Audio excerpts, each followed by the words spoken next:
आज तुमचे आवडीचे विषयाचा व्हिडिओ आहे. काय सांगते, पण त्याआधी आजच्या हलक्या-फुलक्या मिनी ब्लॉगमध्ये तुम्हा सर्वांचं स्वागत आहे. तुमचं सगळ्यांचं आवडीचं 2 विषय. एक आपली गावठी भाषा, ना दुसरा आपले किवावरचा व्हिडिओ. किवावरचा व्हिडिओ तर फार पाहिला. मासली हो तिवावर सुकून झाली. आता राहिलाय काय, तर सुके मासलीची भाजी. फारच कमेंट होत्या तुमच्या. टोमॅटो, कांदा मस्त बारीक चिरून घ्यायचा. सुकी मासली थोडी पाण्यात टाकून ठेवायची. आता आमचेकड मासलीपेक्षा त्यातला कांदाच जास्त खातात. म्हणून थोडीच मासली घेतले. टोपात तेल टाका, त्यात हिंग, थोडंसं जिरं. आता जिरं टाकायचं तर टाका, तुमच्यावर आहे ते.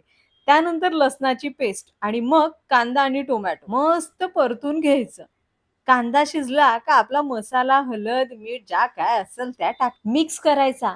थोडा तेल सुटल तोवर वाट पाहायची. आता पहा, तुम्हाला आवडतं तसं गावठी भाषा आणि सोबत सुकी मासलीची भाजी एकत्रित व्हिडिओ बनवलाय. व्हिडिओ शेअर करायला तेवढी कंजूसी करू नका म्हणजे झालं.